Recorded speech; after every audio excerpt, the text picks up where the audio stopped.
नमस्कार, मैं विकास कुमार और आप एक बार फिर से देख रहे हैं मेरे साथ बिहार में इन दिनों राजनीतिक हालात की यदि चर्चा करें तो काफ़ी उलझा हुआ और एक तरफ सुलझा हुआ भी नज़र आ रहे हैं। जहाँ उत्तर प्रदेश में चाचा भतीजा की झगड़ा कुछ साल पहले शुरुआत हुआ था, उनमें अब नया मोड़ आ गया। शिवपाल यादव ने कल ही एक न्यूज़ चैनल, जो निजी न्यूज़ चैनल है, उनसे उन्होंने कहा कि 1.5-2 साल से अखिलेश यादव हमसे बातचीत नहीं कर रहे हैं और हमारा जो प्रगति समाजवादी पार्टी है वो 403 सीट पर चुनाव लड़ेंगे। चूँकि अखिलेश का मामला अलग है।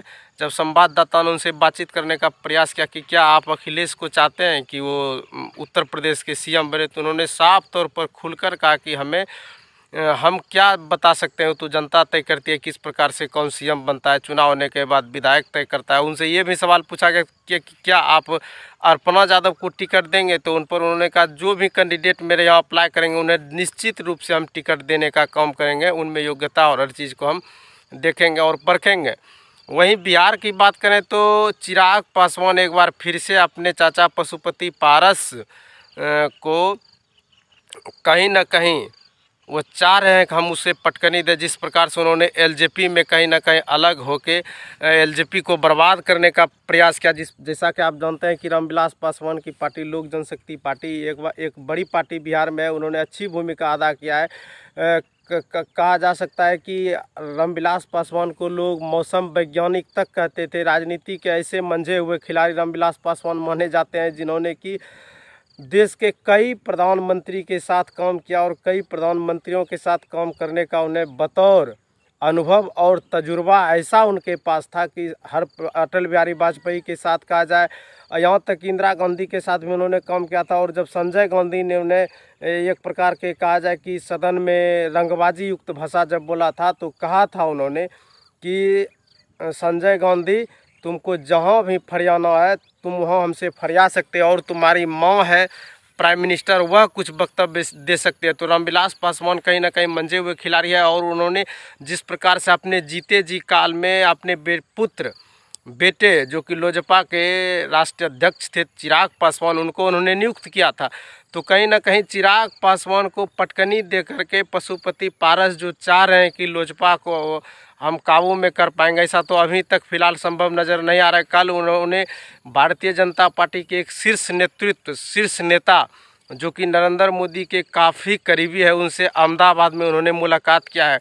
इन्हीं से ऐसा देखने में लग रहा है कि कहीं ना कहीं अब चिराग पासवान को तरजीह मिलना लगभग तय हो चुका है। क्योंकि जैसा कि चिराग पासवान हमेशा से बोलते आ रहे हैं कि हनुमान पर विपत्ति है और राम चुप है। उन्होंने विधानसभा चुनाव के वक्त भी कहा था कि मैं मोदी का हनुमान हूं और मोदी को मैं दिल में बसाता हूं। तो कहीं ना कहीं मोदी को अब दया आ रहा है चिराग पासवान के प्रति, और ऐसा लग रहा है कि कहीं ना कहीं चिराग पासवान को अब वो तरजीह भारतीय जनता पार्टी की ओर से देने का प्रयास कर रहे हैं। दूसरी तरफ बात की जाए तो तेजस्वी यादव एक बार फिर से एक्शन मोड में आ गए हैं और उन्होंने एक प्रकार से विधानमंडल दल की बैठक बुलाया। और बैठक में जो उन्होंने एक वक्तव्य दिया था राघोपुर विधानसभा क्षेत्र में, राघोपुर विधानसभा क्षेत्र की बात किया जाए तो उन्होंने बतौर दिल्ली से लौटने के बाद सीधे राघोपुर विधानसभा का रुख किया था। और वहाँ जब उन्होंने इस प्रकार का वक्तव्य दिया था कि 3 महीने के अंदर नीतीश कुमार की सरकार गिरना लगभग है, तो पूरे एनडीए का टीम जो है वह तिलमिला गया था और एक एक करके एनडीए का वक्ता और प्रवक्ता सामने आए थे और उन्होंने कहा था कि तेजस्वी यादव का जो है यह सपना ही रह जाएगा।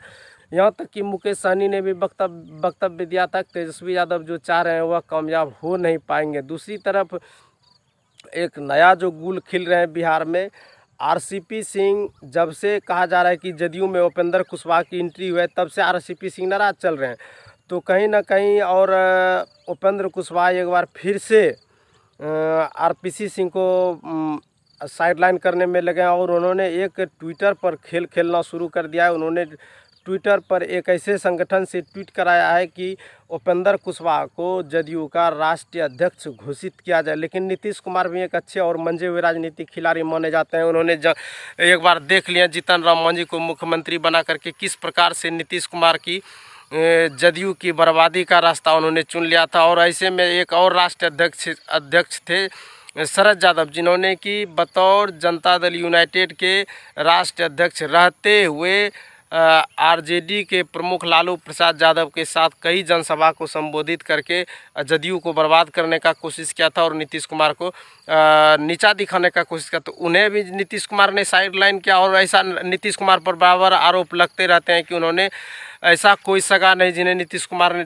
ठगा नहीं, ऐसा नारा बिहार में हमेशा मिलते रहता है और नीतीश कुमार के प्रति खास करके यह नारा चलते रहता था। हाल ही के दिनों में जब तेज प्रताप यादव ने जीतन राम मांझी से उनके आवास पर जाकर मुलाकात किया था, तो तब एक बार फिर से राजनीतिक माहौल गर्म हो गया था। तो आपसे मैं गुजारिश करता हूं कि यदि आप मेरे चैनल पर नए हैं तो ज़रूर सब्सक्राइब, लाइक, कमेंट, शेयर कीजिए, ताकि हम आपके लिए नए नए वीडियो, और हमारा एक नया कार्यक्रम स्टार्ट होने वाला है मेरे चैनल पर, जिसमें से हम आपसे राजनीतिक विश्लेषण के बतौर तौर पर आपके लिए प्राइम टाइम में एक वीडियो लेकर आएंगे और हम चर्चा करेंगे कि एलजेपी में टूट की बड़ी वजह क्या है और उत्तर प्रदेश में समाजवादी का जो टूट हुआ है जिसमें शिवपाल यादव अलग हुए, इन दोनों टूट में क्या कारण है। तो आपको कहीं ना कहीं हम इसमें समझाने का प्रयास करेंगे। आप बने रहिए मेरे साथ और देखते रहिए news right Vikas. Thank you, धन्यवाद।